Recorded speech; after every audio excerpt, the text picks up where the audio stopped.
Assalamualaikum warahmatullahi wabarakatuh. Alhamdulillahirabbil alamin wassalatu wassalamu ala asrafil anbiya'i wal mursalin sayyidina Muhammadin wa ala alihi wa sahbihi ajmain amma ba'du.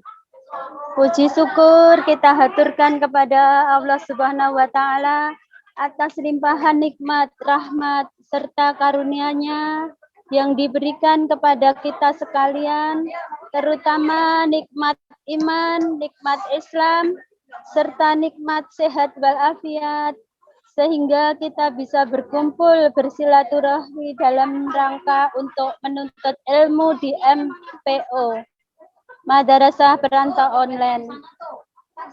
Tak lupa sholawat serta salam tetap tercurahkan kepada Nabi Muhammad SAW serta keluarga dan para sahabat. Semoga kita kelak mendapat syafaatnya di hari akhir nanti. Amin, amin, ya rabbal alamin. Yang kami hormati Bapak Imam Baihaqi selaku General Manager Dompet Duafa Hong Kong. Yang kami hormati Ustadz Muhammad Abdul Hafiz. Ya betul. Yang akan mengisi materi pada siang hari ini.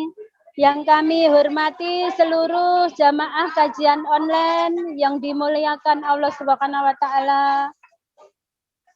Sebelum memulai acara ini, marilah kita buka dengan umul kitab Al-Fatihah. A'udzubillahi minasyaitonirrajim. Bismillahirrahmanirrahim. Alhamdulillahirabbil alamin. Ar-Rahmanirrahim. Maliki yaumiddin. Iyyaka na'budu wa iyyaka nasta'in. Ihdinas siratal mustaqim. Siratal ladzina an'amta 'alaihim ghairil maghdubi 'alaihim waladdallin. Amin. Selanjutnya bacaan ayat suci Al-Quran yang akan dibacakan oleh Ibu Sumi. Monggo Bu Sumi.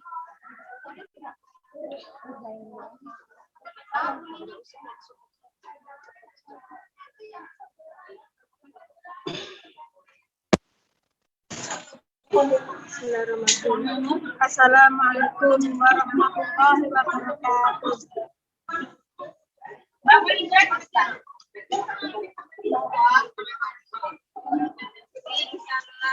A'udzu billahi minasyaitonir rajim.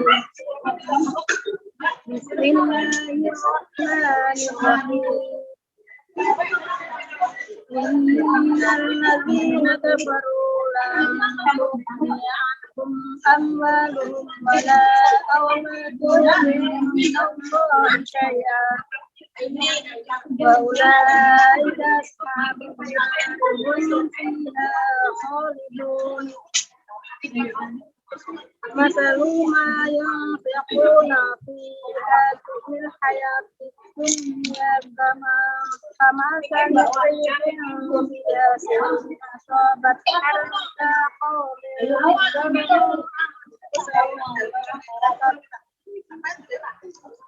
وما ظلمهم الله ولكن أنفسهم يظلمون يا أيها الذين آمنوا لا تتخذوا بطانة من دونكم لا يأتونكم خبالا ودوا ما عنتم قد بدت البغضاء من أفواههم وما تخفي صدورهم أكبر قد بين لكم الآيات إن كنتم تعقلون هؤلاء تحبونهم ولا يحبونكم وتؤمنون بالكتاب وإذا لقوكم قالوا آمنا وإذا خلوا عدوا عليكم الأنامل من الغيظ قل موتوا بغيظكم إن الله عليم بذات الصدور إن تمسسكم حسنة تسؤهم وإن تصبكم سيئة يفرحوا بها وإن تصبروا وتتقوا لا يضركم كيدهم شيئا إن الله بما يعملون محيط صدق الله العظيم. Assalamualaikum warahmatullahi wabarakatuh. Waalaikumsalam warahmatullahi wabarakatuh.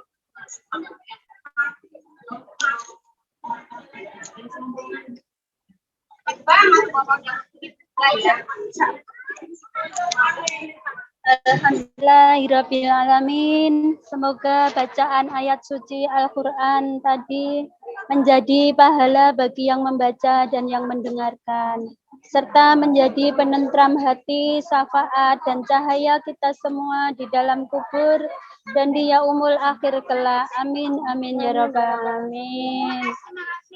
Jamaah Madrasah Perantau Online sekalian, acara ini juga disiarkan secara langsung melalui Facebook dan juga rekamannya akan diupload di YouTube Dompet Duafa Hongkong News.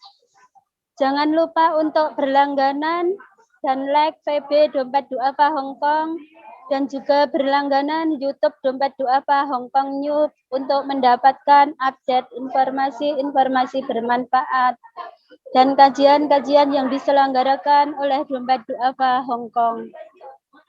Acara selanjutnya yaitu acara inti pemberian materi yang akan disampaikan oleh Ustadz Muhammad Abdul Hafiz dengan materi hikmah kelima dengan tema mata hati yang buta. Kepada Ustadz, monggo kami persilahkan.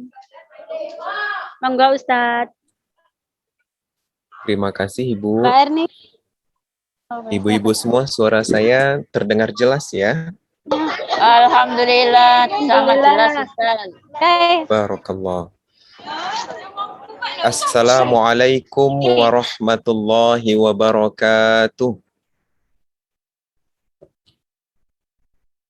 Alhamdulillahi rabbil alamin. Kita bersyukur hanya kepada Allah Subhanahu wa ta'ala. Dan di siang hari ini kita kembali memperbarui rasa syukur kita dengan mengakadkan syukur yang tulus hanya kepada Allah Subhanahu wa ta'ala.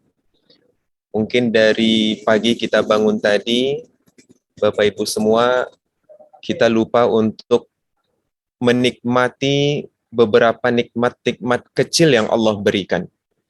Maka mudah-mudahan hanya dengan satu kalimat Alhamdulillahi Rabbil Alamin, Allah menjadikan semua itu berkah dan bermanfaat, berfaedah, dan mudah-mudahan membawa kita tetap kepada kebaikan.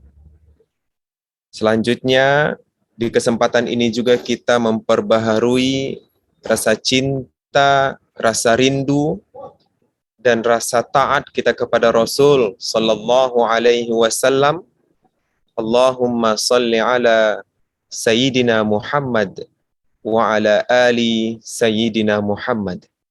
Mudah-mudahan senantiasa kita bersolawat, maka sebanyak itu pula seluruh hari kita mendapatkan faedah dari solawat itu. Kata guru-guru saya, jika kita punya banyak masalah, jika kita punya banyak kesulitan, kita punya hutang yang masih terus melilit, ada hubungan silaturahim yang sekian tahun tidak juga berhasil, tidak juga berbaikan, ada masalah kesehatan yang kian lama kian memburuk, ataupun kalau kita sudah sembuh, masalah kesehatannya pindah kepada anggota keluarga. Nah, ini semua salah satu wasilah, jalan keluar mungkin yang Allah sediakan adalah banyak-banyak bersolawat. Man shalla alayya salatan, siapa yang bersolawat atasku, kata Nabi, maka Allah akan bersalawat kepadanya 10 kali. Dan bahkan tidak hanya kita umat muslim Bapak Ibu, innallaha wa malaikatahu, Allah dan para malaikatnya, mereka semua bersalawat atas Nabi Muhammad sallallahu alaihi wasallam. Mudah-mudahan dengan mencintai, mengikuti, dan menjunjung tinggi kekasih Allah, maka Allah akan membukakan jalan-jalan kehidupan bagi kita yang lain. Amin ya rabbal alamin. Yang saya hormati, ada Branch Manager Dompet Duafa Hong Kong, Ustadz Imam Baihaqi. Yang saya hormati dan saya muliakan, orang tua saya semua, para ibunda, ayahanda, mungkin ada sebagian, ada yang bapak ibu ya. Kemudian yang khusus, para ibu-ibu, jamaah Dompet Duafa Hong Kong, pengajian Madrasah Perantau Online, para pahlawan devisa semuanya.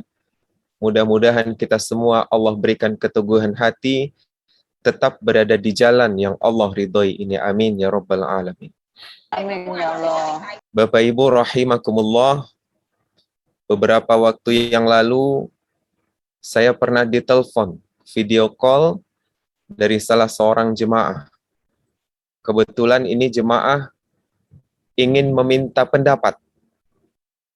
Maka beliau menyampaikan kisahnya bagaimana bertahun-tahun, berpuluh tahun tinggal di luar negeri, jauh dari kampung halaman, kemudian anak yang dibesarkan semata wayang, tumbuh besar, sekolah, sampai akhirnya ingin menikah dengan orang yang berbeda agama. Jadi calon pengantinnya ini non-muslim.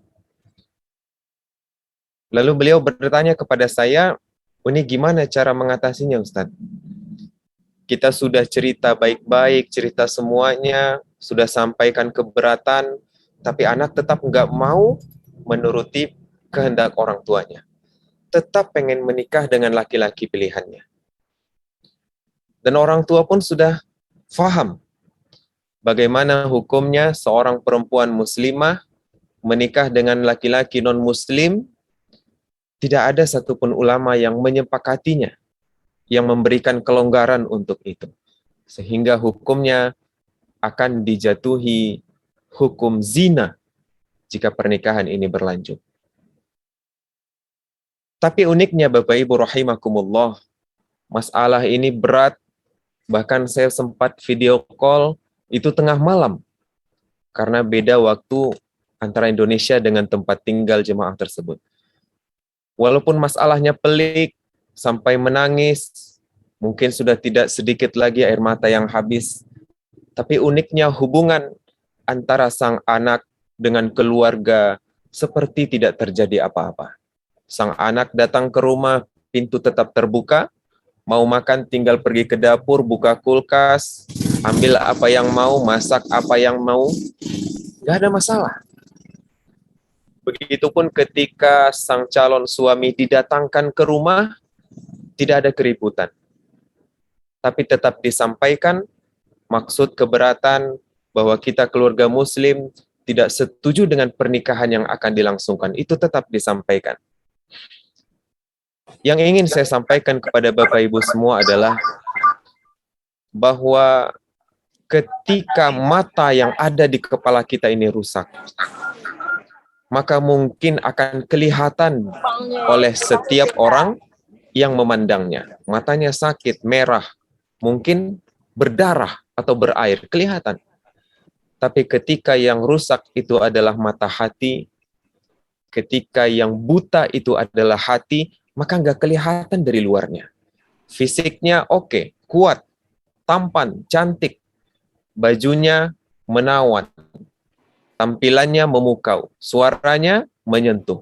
Tapi nggak ada yang tahu kalau hatinya rusak. Mungkin sebagian orang tergambar dari perilakunya. Nggak taat dengan orang tua, mengecewakan keluarga, tidak beribadah dengan baik. Mungkin tanda-tandanya muncul, tapi secara kasat mata nggak kelihatan dari fisiknya. Insya Allah ini yang akan kita bahas, Bapak Ibu rahimakumullah, tentang mata hati yang buta. Barakallah, untuk pembuka sama-sama kita mengingat kembali Bapak Ibu, ini ayat yang insya Allah kita semua sudah sering hafal dan baca. Ayatnya nggak jauh dari surat pertama di dalam Al-Quran, surah Al-Fatihah, ayat Al-Baqarah, mulai dari ayat 7, 8, 9, dan seterusnya. Allah berfirman di dalam Al-Quran, A'udzu billahi minasy syaithanir rajim. Bismillahirrahmanirrahim. Innal ladzina kafaru sawa'un 'alaihim a anzartahum am lam tunzirhum la yu'minun. Khatamallahu ala qulubihim wa ala sam'ihim wa ala absarihim ghishawah wa lahum azabun azim. Wa minan nasi man yaqulu amanna billahi wa bil yawmil akhir wa ma hum bimu'minin. يخادعون الله والذين آمنوا وما يخدعون إلا أنفسهم وما يشعرون في قلوبهم مرض فزادهم الله مرضا walahum adzabun alimun bima kanu yakdzibun. Shadaqallahul azim. Ini Bapak Ibu semua sudah familiar dengan ayat ini ya, mudah-mudahan.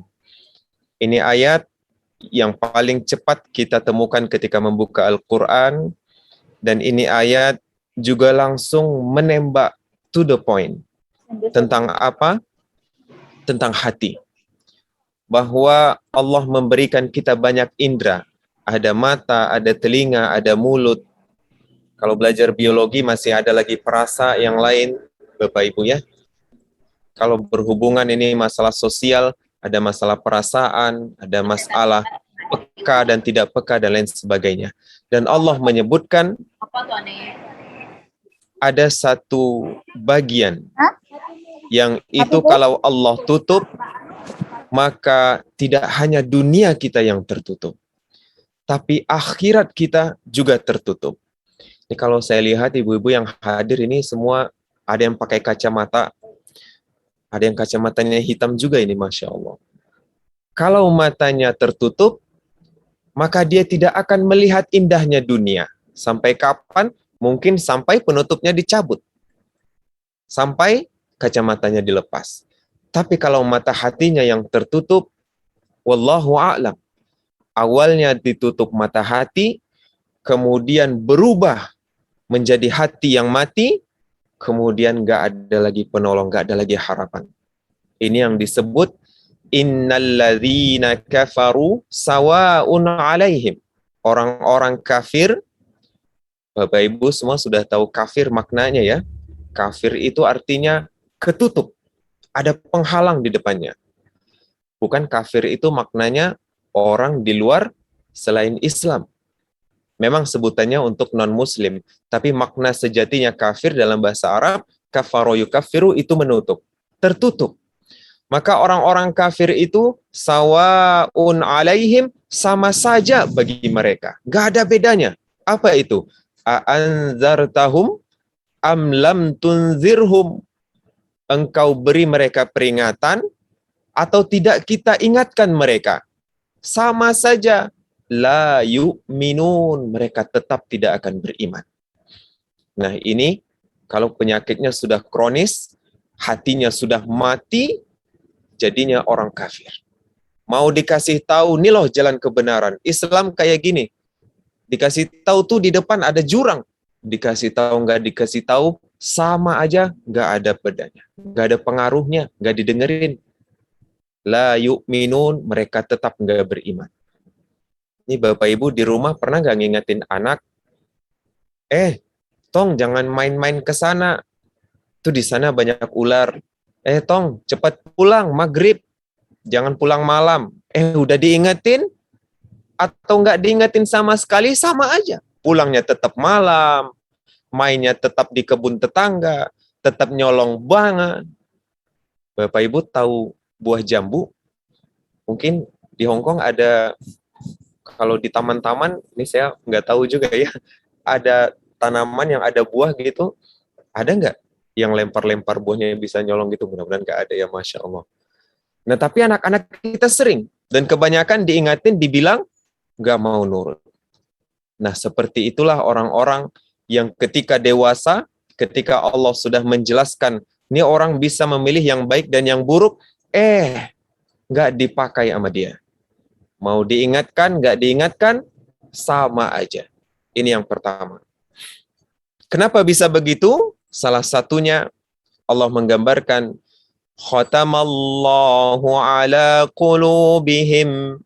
Allah sudah menutup hatinya. Allah sudah menutup hatinya. Wa ala sam'ihim. Allah menutup telinganya. Wa ala absarihim. Dan Allah menutup pandangannya. Nah, ini Bapak Ibu. Indahnya kalau mengkaji tafsir ayat-ayat Al-Quran, Allah menggambarkan bagaimana hal-hal apa yang membentuk hati itu. Hati kita ini dipengaruhi oleh apa yang kita lihat dan apa yang kita dengar. Bapak Ibu semuanya punya pasangan, yang ibu cinta nggak sama suami? Iya Ustadz, cinta dong, cinta mati. Gimana ceritanya bisa cinta? Karena kita sudah melihat, oh begini rupa suami kita. Oh ini tingkah laku suami kita. Masya Allah, enak dipandang. Suaranya enak didengar. Kebaikannya kita dengar. Kisah-kisahnya kita dengar. Maka di dalam hati muncul benih-benih cinta. Jangan-jangan ibu semua ini dijodohin ya. Nggak pernah ngelihat, nggak pernah dengar, tiba-tiba black, wah udah jadi aja gini. Gimana Ustaz? Tetap, walaupun dijodohin, walaupun nggak pernah ketemu, tapi kalau ada perasaan cinta, maka perasaan itu muncul dari melihat suaminya ganteng, mendengar suaranya merdu. Makanya artis itu enak dilihat, enak didengar, wah banyak orang kecantol. Jadi ibu di sini pengen kecantol? Nggak ya, nggak usah. Itu hati, dipengaruhi oleh mata dan telinga. Tapi kalau matanya sudah Allah tutup, telinganya pun disumbat, maka lambat laun hatinya akan mati. Sekali lagi Bapak Ibu, ini bukan tentang hati, makna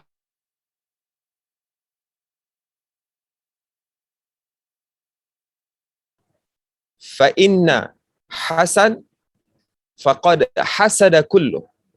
Ketahuilah di dalam diri seorang mukmin itu ada segumpal daging. Kalau ia baik, maka baiklah seluruhnya. Wa innal fasada kullu. Tapi kalau ia jelek, maka jelek seluruhnya. Dan itu adalah qalb. Qalbu itu menurut Imam Atha'illah itu adalah makna majazi. Jadi kalau ada orang buta dan tuli, belum tentu dia tidak punya perasaan. Tetap punya perasaan. Hatinya hidup. Walaupun mata dan telinganya ditutup. Karena bukan itu yang Allah maksudkan. Khatamallahu ala qulubihim. Tapi yang Allah sampaikan adalah mata hatinya. Perasaan benar dan salahnya. Perasaan hub, tali ikatan dia dengan Allah. Itu yang dimaksud dengan mati tadi. Kita lanjutkan Ibu ya. Di ayat berikutnya Allah menjelaskan. Wa minan nasi man yaqulu amanna billahi wa bil yaumil akhir. Selain penyebab hati ini ditutup, kafir itu karena hatinya ketutup, penyebab lainnya karena ingin menipu Allah dan orang-orang mukmin. Khatamallah, dia ingin menipu Allah. ingin merekayasa Allah, dan ingin merekayasa orang-orang di sekitarnya. Ini maksudnya gimana, Ustadz? Ini ciri-ciri orang munafik. Punya dua wajah. Di satu sisi, wajahnya alim, wajahnya baik, tutur katanya lembut, baca Quran, sering mengaji bareng. Tapi di satu sisi, di belakang kita, berubah 180 derajat. Nggak ngaji, tidak mengakui Allah, nggak takut bermaksiat, lupa dengan agama, lupa dengan keluarga, hilang identitas Islamnya. Munafik. Maka orang-orang yang munafik, atau kita yang mengarah menuju munafik, hati-hati, mata hati kita terancam tertutup. Ibu-ibu pasti sudah hafal ini ya, tanda-tanda orang munafik. Ayatul munafiqi salasah. Ada 3 ciri-ciri orang munafik. Idza haddatsa kadzaba, kalau dia berbicara bohong. Idza wa'ada akhlafa, kalau buat janji ingkar. Wa idza tumina khana, kalau ia dipercaya khianat. Wah, ini ciri-cirinya jarang ditemui, Ustaz. Berarti munafik dikit. Enggak, Ibu. Munafik itu banyak ciri-cirinya, enggak cuma 3 ini aja. Tapi ini memang tanda-tanda yang kalau sudah akut munafiknya, wah, kalau ngomong, bohong.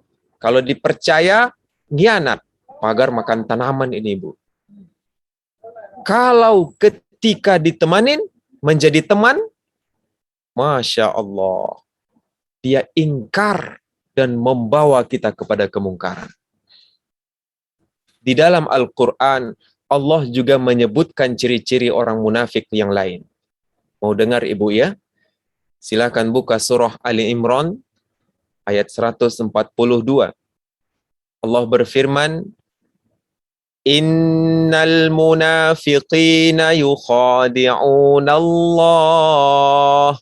Orang-orang munafik, mereka ingin menipu Allah. Gimana caranya? Kayak yang biasa kita lakukan.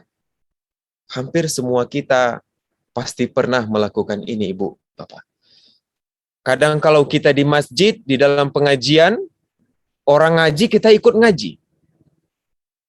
Tapi ketika kita sendirian, nggak ada yang memperhatikan, nggak ada yang ngawasin, maka kadang kita malas untuk ngaji. Kita malas untuk sholat. Kita malas untuk belajar agama lewat HP. Tapi yang banyak apa, Ibu? Instagram, TikTok.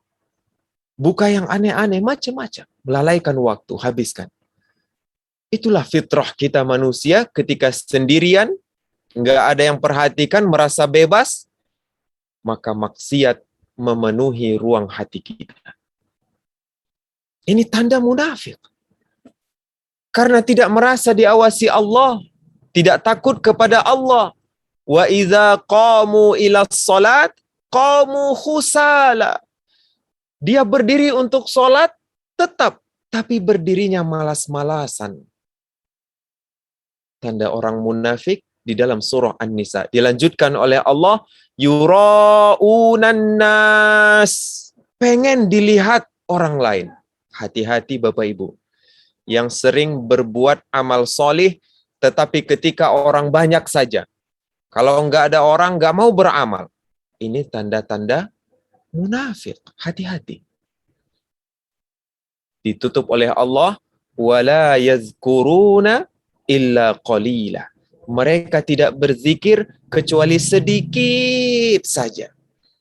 24 jam Allah kasih sehari.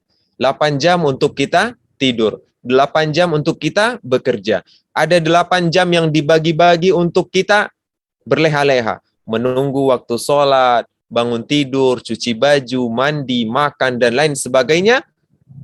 Terkadang untuk membuka Al-Quran. 1 lembar saja. Kita berat minta ampun. Nah, ini tanda-tanda apa ini? Wala yazkurunallah illa qalila. Mereka orang-orang munafik itu tidak berzikir, tidak ingat kepada Allah kecuali sedikit saja. Saya biasa sekali seminggu mengisi khutbah Jumat. Kalau mengisi khutbah Jumat di tempat yang umum, nah di sana suasananya lebih asik dibandingkan kalau mengisi khutbah di perkantoran. Datang mengisi khutbah Jumat di sebuah kantor besar. Maka di sana khutbah dimulai, mereka para karyawan, ada direktur, ada manajer, banyak tidur. Padahal khutbah Jumat hanya 1 hari Allah minta. Berapa jam? Nggak sampai 1 jam. Waktu yang harusnya kita berzikir mengingat Allah sekali seminggu, nggak sampai 1 dari 24 jam, banyak yang tidur. Khutbah Jumat. Dan bukan orang-orang biasa, mereka orang-orang berpendidikan. Maka tanda-tanda munafik ini akan banyak kita temui Bapak Ibu. Kita waspada, jangan sampai kita termasuk kepada orang yang mengarah menjadi munafik. Ketika kita munafik, maka yakinlah ketika itu mata hati kita menjadi buta. Barakallahu Bapak Ibu rahimakumullah. Itu tentang ayat Al-Baqarah yang Allah ceritakan menjadi sebab munculnya penyakit di dalam hati. Allah lanjutkan di dalam surah ini, fi qulubihim marad, di dalam hati mereka sakit, ada penyakit. Karena apa? Tadi pengen menipu Allah. Karena apa? Merasa tidak takut kepada Allah. Karena apa? Banyak melakukan maksiat kepada Allah. Karena apa? Dekat dengan kekufuran. Nah, ini tafsirannya makin menaik ke atas. Ceritanya latar belakang, kembali ke masa lalu. Ayat 12 dijelaskan dengan ayat 11, dijelaskan oleh ayat 10 sampai ayat ke-7-nya. Fi qulubihim maradun fazadahumullahu marada. Kalau penyakit itu terus bertambah, maka tidak ada jalan lain. Walahum adzabun alimun bima kanu yakdzibun. Maka nerakalah tempat berakhirnya. Ini ayahanda ibunda rahimakumullah, sekilas pengantar tentang penyakit hati. Kenapa mata hati kita buta? Insya Allah nanti selanjutnya akan kita kupas tentang aspek-aspek apa yang harus kita kuatkan, kita kokohkan agar penyakit hati tidak menimpa hati kita. Tapi sebelum itu saya kembalikan dulu kepada Ibu Moderator, ada Ibu Diah, dan ada ustazah-ustazah yang lain. Kira-kira sampai sejauh ini ada yang ingin didiskusikan? Monggo, silakan Ibu. Atau kayaknya sudah paham semua ini Ustaz? Atau jangan-jangan pada ngantuk semua ini Ibu ya? Barakallah, silakan Ustazah.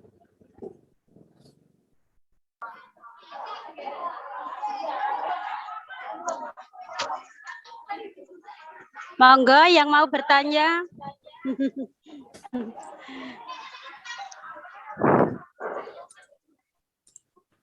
Sesi tanya jawab ya, Tat ya. Iya, Ibu.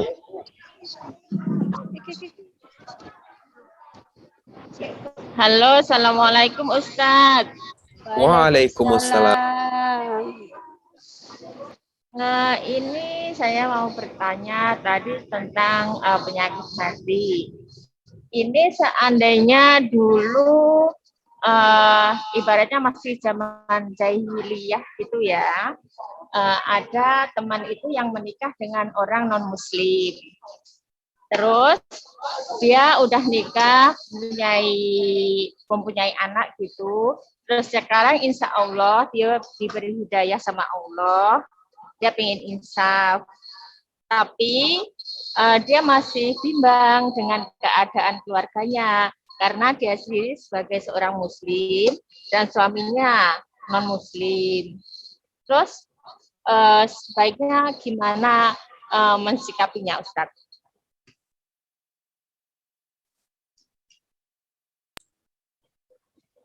Barakallah, terima kasih. Ada Ibunda Yani. Tadi bertanya tentang seorang teman yang dapat hidayah, kemudian tidak disertai dengan seluruh anggota keluarga. Berarti di sini istri yang mendapatkan hidayah, ingin menjadi muslim, maka bagaimana dengan suaminya? Iya, benar Ustadz. Dengan suami dan anak-anaknya. Masya Allah. Baik Ibu, ini mungkin sudah banyak terjadi juga dari saudara dan keluarga kita semua, bagaimana keluarga yang dibina dengan beda agama. Para ulama berbeda pendapat, tapi sebagian yang kuat mengatakan, kalau suami beragama Islam, maka boleh kemungkinan istrinya tidak beragama Islam. Karena ada beberapa nabi yang dahulu menikah, istrinya belum muslim. Dan juga oleh para sahabat, itu menikahi wanita yang belum muslim. Tapi setelah dinikahi, mereka diajarkan Islam menjadi muslim. Ini yang pertama. Kemudian ulama mengatakan, jika yang menjadi muslim adalah wanita, sedangkan yang suaminya, pasangan laki-lakinya, belum muslim, maka dalam hal ini, hukum yang paling kuat mengatakan adalah haram baginya melanjutkan hubungan suami istri. Ini pendapat yang terkuat. Tapi saya ingin ceritakan kisah salah satu anak Nabi Muhammad SAW. Ibu ini hafal semua nama anak Nabi? Nama anak Nabi ada berapa orang? Anak Nabi Muhammad? 9. Ya, Masya Allah. Anak Nabi Muhammad ada 7. Oh, 7. Perempuan ada 4. Ada Zainab, Ruqayyah, Ummu Kulthum, dan Fatimah. Yang laki-laki ada 3, ada Abdullah, ada Qasim, dan ada Ibrahim. Salah satu anak Nabi Muhammad bernama Zainab. Zainab ini pernah bersuamikan orang kafir Quraisy. Wah, gimana kisahnya? Kok bisa anak Nabi menikah dengan non-muslim? Nah, ketika Zainab menikah dengan suaminya, dahulu belum turun perintah kenabian kepada Rasul Shallallahu Alaihi Wasallam. Maka dahulu beliau, Nabi Muhammad, belum menyebarluaskan Islam, belum mendapatkan firman Allah, belum mendapatkan wahyu melalui malaikat Jibril. Tetapi anaknya sudah beliau nikahkan dengan keluarga kabilah kafir Quraisy bernama Abul As. Ketika wahyu turun, kemudian tugas kenabian risalah Islam harus diangkat. Ketika itu Rasul menemukan putrinya bersuamikan non-muslim.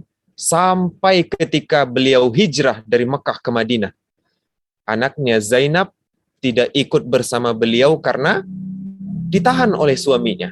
Suaminya non-muslim. Tapi dalam hal ini, kita ambil gambaran umum Bapak Ibu ya. Ketika suaminya non-muslim, suaminya tetap berakhlak baik dengan istrinya. Mudah-mudahan kasusnya sama. Karena kalau ketika istrinya sudah menjadi orang Islam, kemudian suaminya melakukan KDRT, memberikan ancaman, memisahkan dengan anak, nah itu jelas-jelas haram, sudah harus langsung ditinggalkan. Tapi selama suaminya masih menjalankan amanah, tanggung jawab, melindungi, menafkahi, menjaga, maka Zainab ketika itu tidak akan meninggal lari, tidak akan kabur dari suaminya sebelum suaminya ridho. Nah ini bagaimana anak Rasulullah menunjukkan akhlak seorang istri. Suaminya non-muslim, tapi suaminya bertanggung jawab sebagai suami yang baik, iya. Maka beliau tidak pergi dari suaminya sebelum suaminya ridho kepada dia.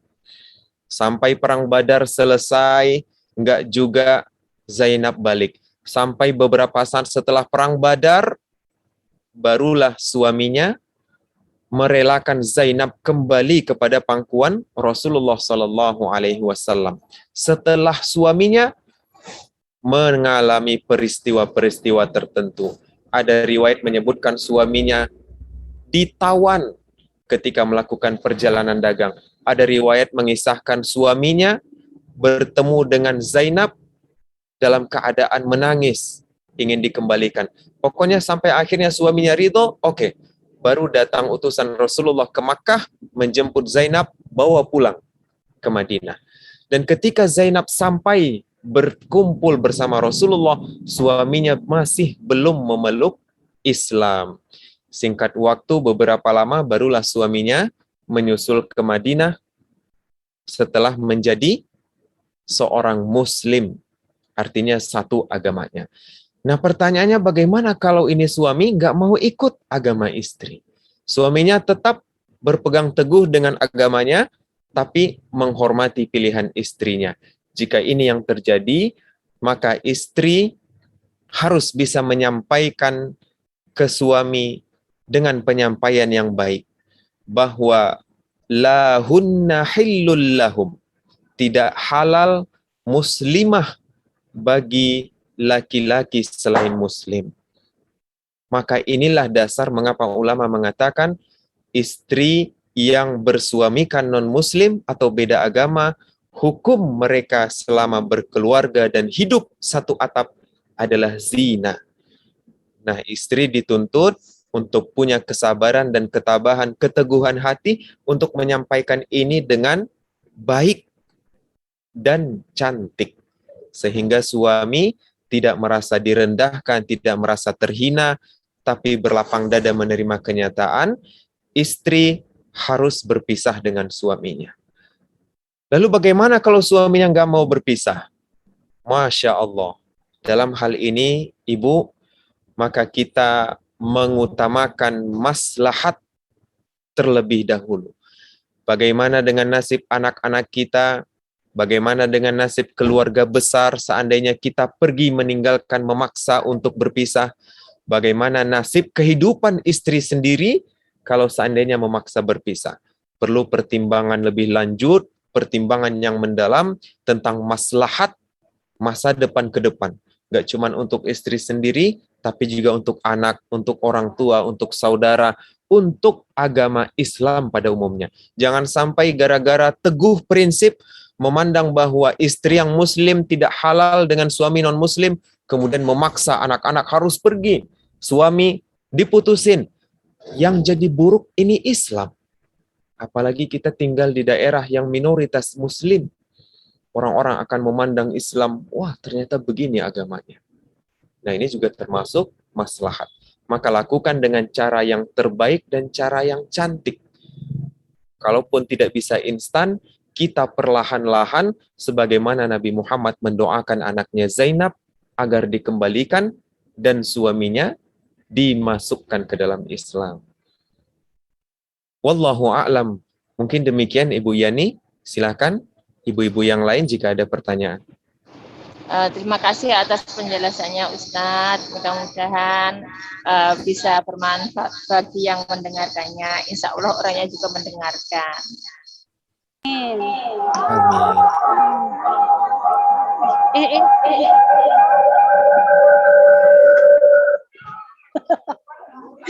Anu double. Monggo, yang lain yang bertanya, monggo. Assalamualaikum, Tat. Waalaikumsalam, Ibunda. Ini Halimah, Tat. Mau tanya soal puasa, boleh nggak, Tat? Boleh, tafadholi, Ibu. Oh, itu mengenai puasa Ayyamul Bid, itu apa harus berurutan atau boleh pisah-pisah, Tat? Mohon penjelasannya. Nah, terima kasih Ibunda Halimah. Tentang puasa Ayyamul Bid, ini puasa kalau bahasa kotornya Ayyamul hari-hari bid putih. Kenapa disebut hari-hari putih? Karena ketika hari-hari itu bulan purnama, cahayanya terang berwarna putih. Maka hari-hari putih atau Ayyamul Bid ini terjadi di pertengahan bulan Hijriyah 13, 14, 15. Apakah boleh melaksanakannya dipisah? Kalau mengikuti sunnah Rasul Sallallahu Alaihi Wasallam, maka melakukannya harus berurutan. Kalau dipisah bagaimana Ustadz? Wah, ini mungkin tidak sesuai sunnah Ibu ya. Tapi tetap puasanya diterima, insya Allah diterima. Tapi mungkin bukan ayyaumul bid namanya. Karena ada alasan para pakar pengobatan nabawiyah, tibbun nabawi mengatakan bahwa di tanggal-tanggal itu, 13, 14, 15, hari-hari ketika purnama itu, ada bagian-bagian tertentu dari tubuh ini yang berkontraksi. Ada yang menyebutkan ketika itu tekanan darah kita sedang berada pada puncak kematangannya, yang paling baik, yang paling bagus. Maka ketika hari-hari itu sangat bagus untuk bekam.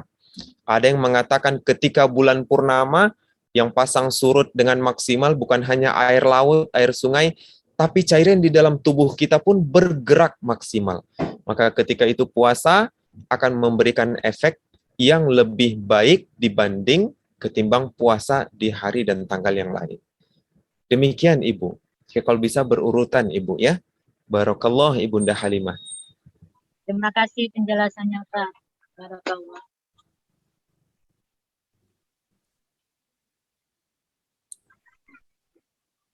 Ada lagi dari Ibunda, ibu-ibu jemaah yang lain? Monggo yang lain. Sumi. Ya, kalau tidak ada, saya sambung dengan... Assalamualaikum Ustaz. Waalaikumsalam. Mau bertanya. Saya Nur Halimah Ustaz. Itu Monggo, dulu Ibu. ya. Silakan. Berhubungan itu puasa Yaumul Bait. Kalau dilaksanakan pamannya tanggal 12, 13, 14 itu gimana Ustaz? Terima kasih. Ya, barakallah Ibu. Ada perbedaan ulama tentang tanggal puasa Yaumul Bid. Ini karena dahulu itu belum ditemukan sistem kalender seperti sekarang. Dahulu cukup melihat bulan purnama saja. Maka dalam beberapa perbedaan itu ada yang menyebutkan 12, 13, 14, ada yang menyebutkan 12, 13, 14, ada yang menyebutkan 14, 15, 16. Nah, ini wallahu alam mana yang betul, tapi pendapat yang paling rojih ini, yang paling terkuat, yang paling banyak diamalkan, baik itu oleh Muhammadiyah, mereka membuat kalender Islam, di sana dilingkari untuk puasa Yaumul Bid, warnanya ditulis warna merah, itu tanggal 13, 14, 15. Jadi kalau bisa sesuai dengan hadis yang paling kuat Ibu ya. Kalau kita pengen mengambil alternatif hadis yang lain, mungkin hadisnya lemah atau tidak kuat. Selama masih ada landasan yang lebih kuat, kalau bisa kita ikutin yang lebih rojih, yang paling utama. Demikian Ibunda. Assalamualaikum Ustaz. Waalaikumsalam. Silahkan Ibu. Saya Nur Halimah Ustaz. Kalau tadi Halimah, yang ini Nur Halimah. Ya. Izin bertanya Ustaz, ini terkait dengan Maryam binti Imran Ustaz. Dari Ustaz sebelumnya bahwa Maryam binti Imran itu adalah ibunda dari Nabi Isa alaihissalam. Nah, di sana kepribadian beliau itu diungkap Allah itu dalam Al-Quran bahwa Maryam ini wanita yang menjaga kehormatannya. Nah, pengertian dari menjaga kehormatan itu apakah beliau itu Siti Maryam itu tidak pernah keluar rumah atau menjaga kehormatan dari segi apa dan bagaimana kita mengaplikasikan ke dalam kehidupan kita di masa sekarang gitu. Terima kasih Ustaz. Assalamualaikum warahmatullahi wabarakatuh. Waalaikumsalam. Barakallah Ibu Halimah. Ini pertanyaan yang luar biasa tentang salah satu ummul mukminin Maryam. Ibunda Isa sallallahu alaihi salam.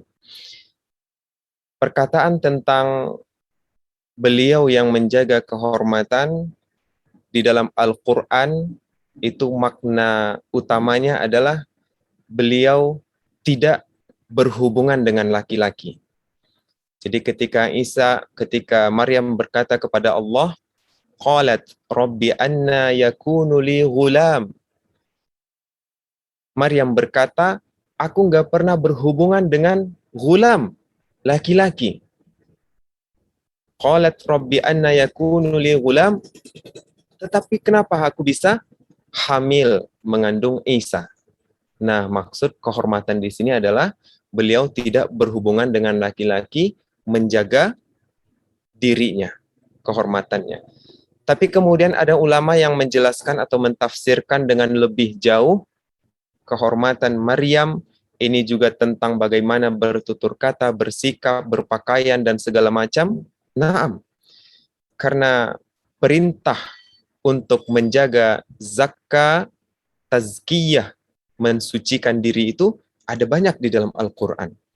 Mulai dari mensucikan hati, mulai dari memakai jilbab, mulai dari bertutur kata, jangan mendayu-dayu kepada lawan jenis.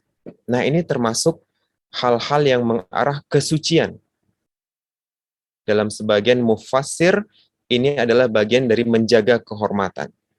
Maka hari ini kalau kita lihat orang memakai perempuan yang bercadar, ada perempuan yang memakai gamis, atau seperti burqanya sahabat muslimah di Nigeria dan Muslim, itu sampai matanya ketutup seperti jaring, itu juga termasuk bagian dari menjaga kehormatan dirinya. Karena qadarullah, fitnah wanita itu tidak hanya muncul dari satu jalan. Benar-benar syaitan dalam hal ini, la'atiyannahum min baini aidihim, depan, belakang, atas, bawah, itu semuanya ada fitnah wanita. Maka kehormatan wanita pun bisa dimunculkan, bisa dipertahankan, bisa dijaga dan dibentengi dari berbagai hal. Mungkin hari ini Ibunda yang paling sekali penting sekali dan terasa sekali bagaimana kehormatan wanita itu tak tampak adalah menjaga bagaimana bermedia sosial. Saya sering melihat jemaah yang ketika dalam pengajian, kalau menjawab pertanyaan cepat. Kalau diajak berdiskusi nyambung. Penampilannya pun syar'i. Tapi ketika di media sosial, seakan-akan berbeda orangnya. Ada yang di media sosial setiap hari nggak selfie. Setiap hari nggak pernah update foto terbaru di statusnya. Nah, ini salah satu bentuk menjaga kehormatan. Memang kita tidak berhubungan langsung dengan seseorang. Tidak berbicara langsung atau berkhalwat dengan laki-laki lawan jenisnya. Tapi di masa yang serba modern dan canggih ini, laki-laki dan perempuan bisa, mohon maaf, berzina tanpa harus bertemu.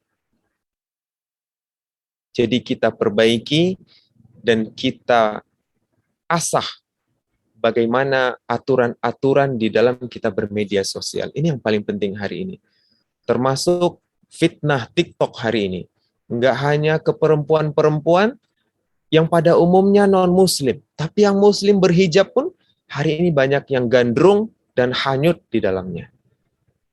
Secara fisik mereka terhormat, tapi kalau dilihat bagaimana historinya, apa yang dia follow, maka seketika kehormatannya sama seperti wanita yang biasa. Nah, ini mungkin salah satu aspek penting menjaga kehormatan. Di samping yang lain juga, ini ibu-ibu saya lihat semua Masya Allah sudah pada pakai hijab. Tadi subhanallah sudah ada yang mulai baik dalam tutur katanya. Baik maksudnya tidak mendekati kepada merayu atau mendayu. Sudah mulai tegas ya. Dikasarin orangnya jangan. Barakallahu wallahu alam, demikian Ibunda Halimah. Nah, Ustaz, nyambung kembali Ya. pertanyaan karena nyambung di Facebook, di media sosial, itu apakah apa yang dimaksud dengan dosa jariah? Kalau maksud saya mengupload foto itu mungkin dinikmati oleh mantan-mantan misalkan ya Ustaz. Nah, apakah aurat kita dilihat orang itu termasuk dosa jariah? Kan ada amal jariah. Kalau dosa itu ada enggak dosa jariah? Terima kasih. Assalamualaikum warahmatullahi wabarakatuh. Waalaikumsalam. Benar, Ibunda. Ada amal yang menjadi amal jariah, ada dosa yang menjadi dosa jariah. Barang siapa yang mengajarkan satu saja perbuatan, kemudian perbuatan itu diikutin, maka ia akan menuai hasilnya.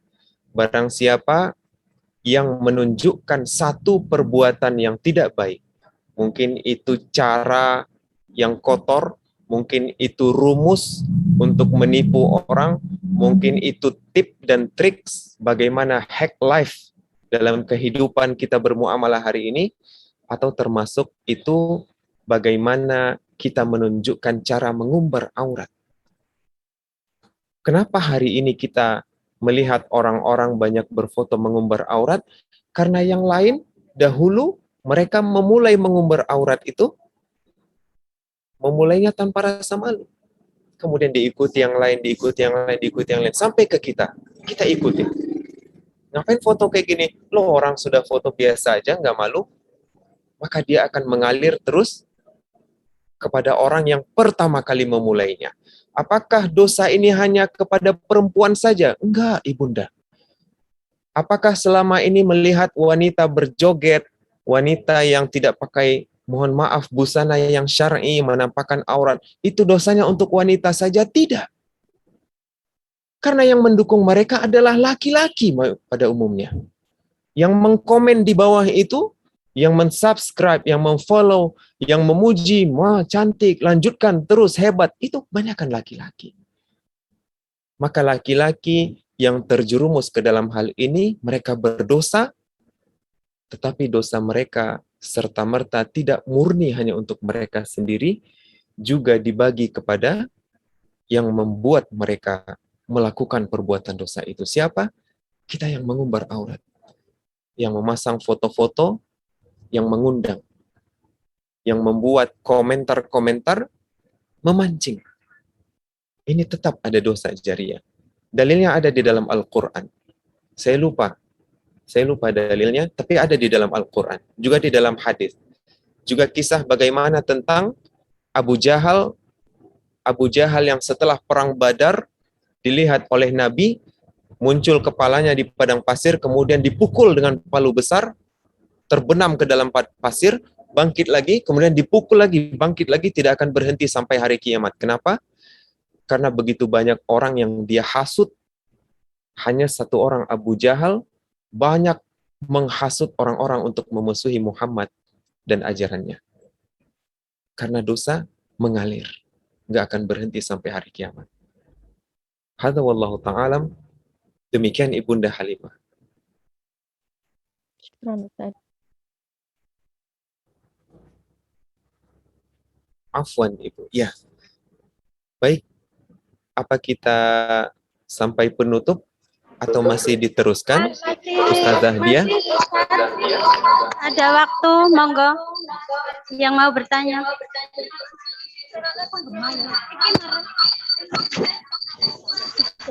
Ya.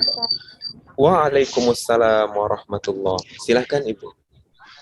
Izin bertanya Ustadz, kalau kita disentuh sama laki-laki gitu, terus kitanya begini Ustadz, misalnya kita disentuh sama orang laki-laki, dia sengaja menyentuh, tapi kitanya tidak mau, tapi udah tersentuh kayak gitu, gimana Ustadz itu? Apakah kita berdosa? Nah, Ibu. 3 hal yang membuat kita lepas dari dosa, 3 hal yang membuat pena itu terangkat. Pena itu malaikat kiri kanan mencatat amalan kita. Yang pertama karena tidak tahu, yang kedua karena terpaksa, yang ketiga karena tidak sengaja.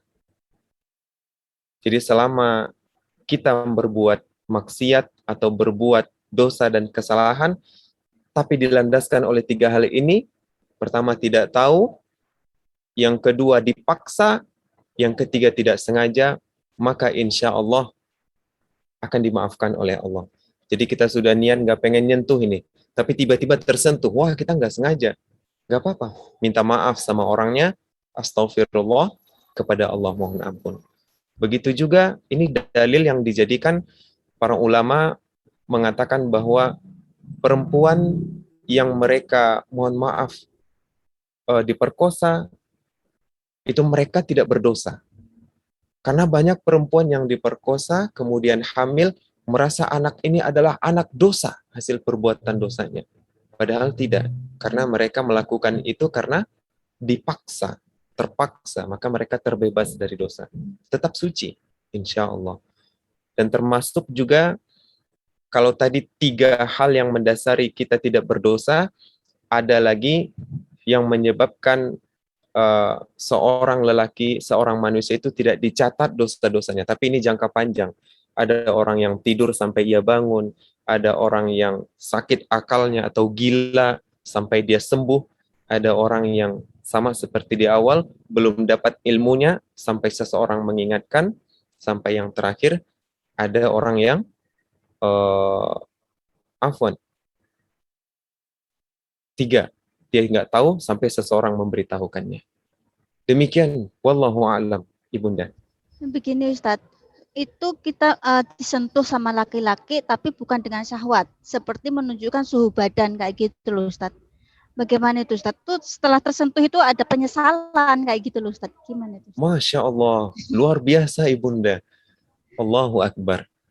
Ya, yang pertama kalau di dalam Al-Quran, hukum sentuh menyentuh ini membatalkan wudhu. Kemudian di dalam hadis, seorang laki-laki lebih memilih ringan hukumannya ditusuk sebatang besi yang panas, telinga kiri tembus ke telinga kanan daripada menyentuh non-muhrim. Kemudian tentang kita sentuh bersentuhan juga ada dari mazhab Hambali.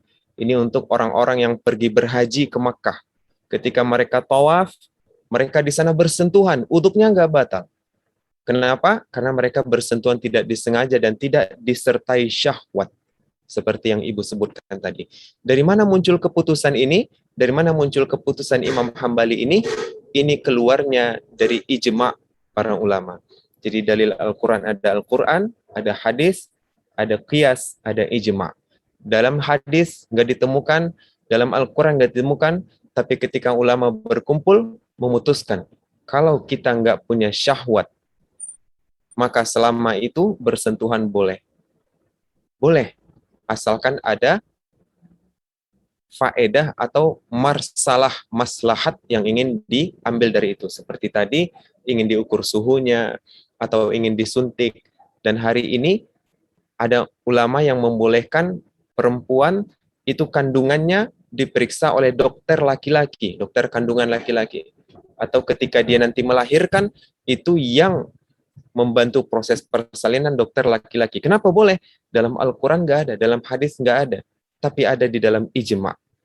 Ini karena mengangkat marsalah. Marsalah itu umum, maslahat kepentingan umum. Maka karena mengangkat ini dan tidak ada syahwat di dalamnya, maka insya Allah boleh, insya Allah tidak perlu merasa berdosa, insya Allah Allah menjaga dan melindungi Ibu selalu. Barakallah, demikian Ibu. Jazakallah khairan Ustadz. Belum. Monggo, masih ada waktu. Satu lagi pertanyaan, monggo. Assalamualaikum warahmatullahi wabarakatuh. Ini tak standang. Assalamualaikum warahmatullahi wabarakatuh, Pak Ustadz. Waalaikumsalam, Ibunda. Mau tanya nih, Pak Ustadz. Silahkan. Ini ada yang mau tanya lewat saya. Ya, silahkan Ibu. Kalau seorang wanita minta bercerai itu gimana ya Pak Ustadz? Apakah hukumnya dosa atau gimana? Nah, permasalahan tentang cerai ini hal yang boleh tapi sangat dibenci oleh Allah. Allah tidak suka dengan cerai, tapi cerai ini boleh dalam hukum agama kita. Bolehkah wanita meminta diceraikan, menggugat cerai? Jawabannya boleh jika terjadi atau terpenuhi syarat-syarat dia boleh meminta diceraikan. Apa itu? Terkait dengan terancam 5 hal. Yang pertama terancam jiwanya, kemudian terancam hartanya, kemudian terancam keturunannya, kemudian terancam keluarganya, yang terakhir terancam agamanya. Maka boleh dia meminta cerai. Barakallahu wallahu alam, Ibu. Kalau misalnya laki-lakinya misalnya enggak rela gimana? Ya, subhanallah. Apakah kita boleh tetap bersikuku ibarat kayak gitu? Iya, Dengan Ibu. tujuannya Subhanallah. Ya. Kalau yang laki-lakinya tidak ingin memenuhi permintaan si istri, maka di sini urusannya deadlock ini, Ibu ya. Deadlock artinya buntu. iya, Yang betul. istri pengen pisah, yang suami nggak mau. Ini Iya, betul. sekuat apapun istri menuntut, suami mungkin nggak akan ada solusi dari dia. Maka Iya, tadi dari itu, ketika Pak. jalan buntu ini, kita butuh pihak ketiga. Pihak ketiga yang membantu menyelesaikan masalah. Kalau di Indonesia, ada kantor urusan agama, ada pengadilan agama yang nanti bisa memediasi, atau kalau nggak ada seperti itu, nggak ada lembaga yang membawahi nanti, kita punya keluarga besar yang mungkin bisa ada satu orang bijaksana yang bisa menengahi di antara keduanya. Di dalam Al-Quran surah An-Nisa, nggak hanya satu, datangkan 2 orang. 2 orang masing-masing dari pihak istri 1, dari pihak suami 1. Karena suami dan istri nggak bisa menyelesaikan masalah, terpengaruh emosi, terpengaruh pikiran, kepentingan, maka diutus melalui orang lain untuk mencari solusi. Di sana kira-kira ada, Ibu? Lembaga? Ya mungkin ada, tetapi mungkin rasanya bagi saya bisa, tapi bagi laki-lakinya mungkin keberatan gimana Pak Ustadz? Kalau benar tetap nggak bisa bersekuku, apakah kita tetap membela diri? Iya. Kalau sudah terpenuhi yang 5 hal tadi, apalagi yang paling berat kalau sudah terancam agama, maka dalam hal ini istri boleh memaksa untuk berpisah. Jadi dahulu bagaimana tentang anak Nabi Muhammad SAW, ini bukan Zainab, tapi Ummu Kulsum itu menikah dengan anaknya Abu Lahab.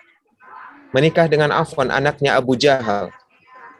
Nah, ketika menikah dengan anaknya Abu Jahal, ketika itu turun surah atau perintah untuk meninggalkan, ini anaknya Abu Lahab.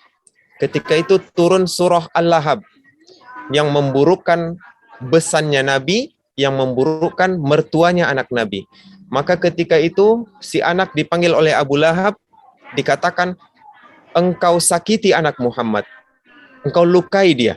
Maka datang si anak ini kepada istrinya, yang bukan lain adalah anak Nabi, beliau ludahi, beliau caci maki dan beliau hina.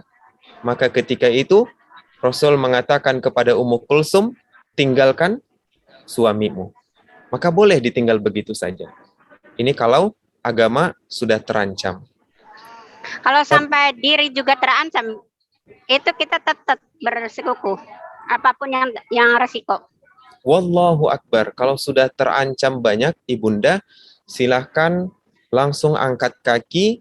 Insya Allah dompet duafa di sana kayaknya buka pintu untuk siap jadi layar belakang. Atau kalau Ya. nggak ada keluarga yang lain, pokoknya tinggalkan. Kalau sudah mengancam ini, syariat yang menyuruh kita untuk meninggalkan. Wa'arid anil jahilin. Kalau orang-orang yang dikasih tahu nggak mau, orang-orang yang diingetin nggak mau, sudah termasuk orang yang jahil, maka kita bersikap a'ridu, kita hindari, kita jauhi, seperti itu. Tapi tetap ibunda ya, kalau masih bisa dilakukan dengan cara yang baik dan cantik, maka itu lebih utama.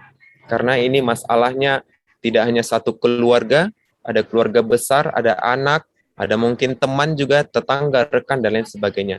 Sebisa mungkin kita lakukan dengan cara yang paling cantik. Maksudnya sudah berusaha semaksimal mungkin, tetapi dia tetap aja masih tidak bisa itu, Pak. Masya Allah. Merubah diri atau selaku sebagai tanggung jawab lah gimana gitu, nggak sama sekali. Itu kita tetap ya Pak ya. Ya. Maksudnya nggak dosa atau melanggar syariat. Nggak dosa Ibu. Kalau Ibu menikahnya di dalam negeri, itu cukup layangkan permohonan gugatan cerai ke pengadilan agama tempat dahulu menikah. Itu kalaupun Ibu nggak sempat datang, tapi sudah disampaikan oleh wali atau keluarga yang hadir, itu sudah tetap pasti putus cerai. Tetapi kalau misalnya tetap aja sih itu laki-lakinya tetap tinggal di situ, gimana Pak Ustadz? Kita bisa mengusirnya. Ya, Masya Allah. Ya itu kan zaman sekarang kan permasalahannya kayak gitu. Misalnya tetap gitu nggak bersekutu, masalah ibarat guna-gani, sedangkan itu ini guna-gini dia, sedangkan dia kan tidak memiliki sesuatu misalnya, tetapi dia tetap masih mengikuti dengan yang dia miliki, yang ditinggalkan. Ya, ini semuanya sudah diatur di dalam pengadilan agama, Ibu. Jadi langkah yang bisa Ibu ambil, yang pertama, ambil jarak dulu, tinggalkan rumahnya, tinggalkan suami dan harta yang ada di sana, tapi bukan berarti selesai. Ini semua akan nanti diurus oleh pengadilan agama setelah keputusan tentang harta gonogininya keluar, setelah keputusan yang jelas nanti keluar dan sudah berkekuatan hukum, maka kalau terjadi apa-apa itu masalahnya bukan perdata lagi, bisa masuk ke pidana, Ibu. Itu bisa membela diri, atau suaminya bisa minta untuk ditangkap kalau tetap ngeyel, seperti itu.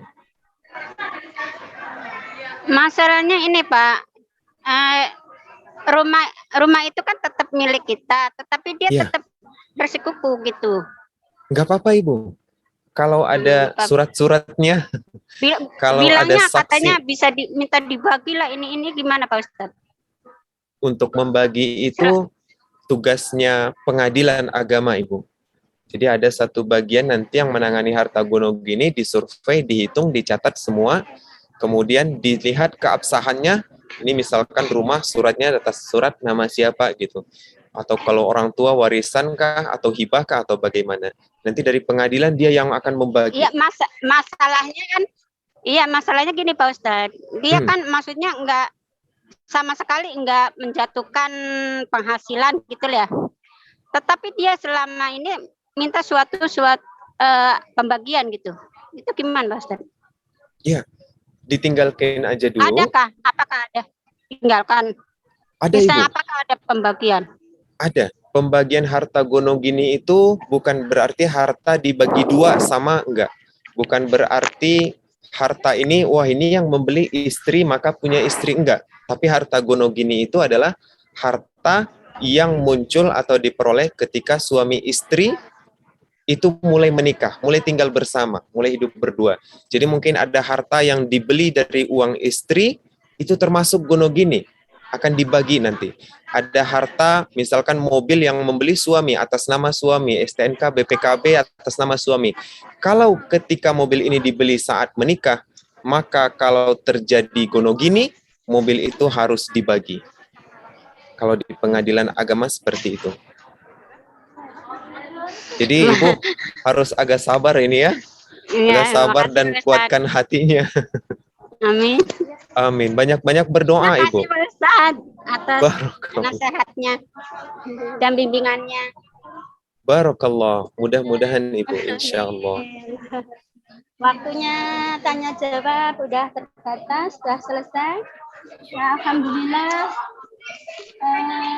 Alhamdulillah, semoga apa yang telah disampaikan oleh Ustaz bisa bermanfaat bagi kita semua, bertambah ilmu, serta keimanan kita. Semoga ikhtiar ini yang membawa keberkahan bagi hidup kita dan menyelamatkan kita di dunia dan di akhirat kelak.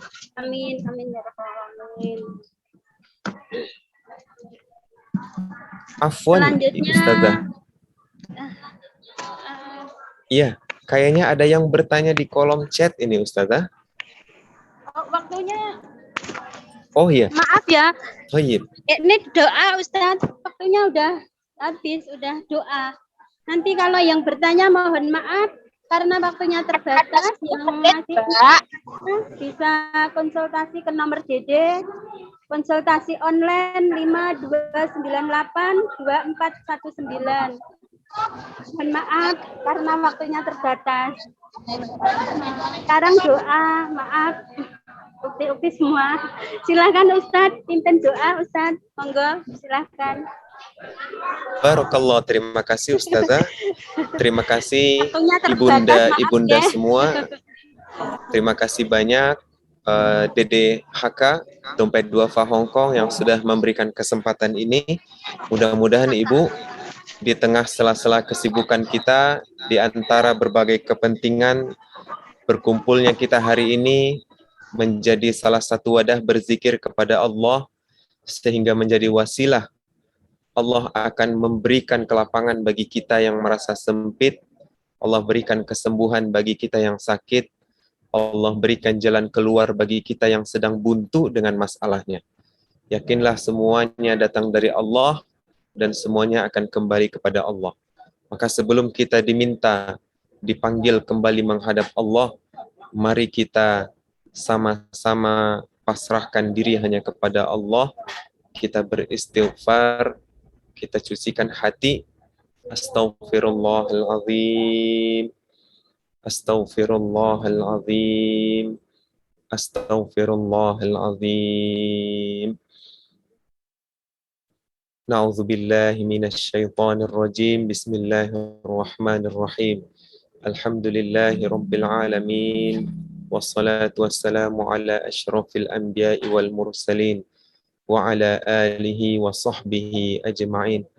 Allahumma ighfir lana dhunubana wa liwalidayna warhamhum kama rabbawna sighara wa lijaddina wa lijaddatina ولمشائخنا ولأساتذتنا ولمن حضرنا ولمن غاب عنا ولجميع المؤمنين والمؤمنات مسلمين والمسلمات من مشارق الأرض إلى مغاربها. اللهم اغفر لنا ذنوبنا ولإخواننا الذين سبقونا بالإيمان ولإخواننا الذين قاتلوا وقتلوا وهاجروا وجاهدوا بالإيمان.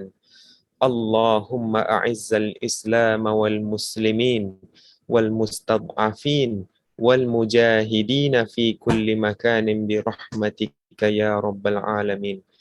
Ya Allah, ampunkan dosa-dosa kami ya Rabb. Bersihkan hati-hati kami ya Allah. Jauhkan diri kami dari segala hal yang membuat kami jauh dan lupa kepadamu ya Allah. Membuat kami lupa meminta ampun kepadamu ya Allah. Membuat kami lupa semakin terbenam dengan maksiat dan keburukan diri ini ya Rabbana. La ilaha illa anta. Jadikan kalimat tauhid ini menjadi pembuka saat kami lahir dan penutup saat kami nanti meninggal dunia ya Rabb. Subhanaka inna kunna minadh zalimin. Maha suci Engkau dan kami hanyalah manusia yang penuh dengan kezaliman. Menzalimi diri sendiri, menzalimi keluarga, menzalimi orang tua, menzalimi tetangga, menzalimi orang-orang di lingkungan kami ya Rabbana. Innaka afuwun tuhibbul afwa. Engkau yang maha pemaaf, Maha mencintai maaf. Maafkan kami ya Allah. Maafkan mata kami ya Rabb. Maafkan mulut kami ya Rahman. Maafkan telinga kami ya Rahim. Maafkan diri kami ya Allah. Maafkan hati kami ya Rabbana. Innahu la yaghfiru dzunuba illa anta. Tidak ada tempat kami meminta maaf dan meminta ampun kepada selain hanya Engkau ya Allah. Hanya Engkau yang akan memaafkan dan mengampuni kezaliman, kemaksiatan dan keburukan diri ini ya Rabb. Allahumma rabbana atina fid dunya hasanah wa fil akhirati hasanah wa qina azaban nar. Subhanak rabbika rabbil izzati amma yasifun wa salamun alal mursalin walhamdulillahi rabbil alamin.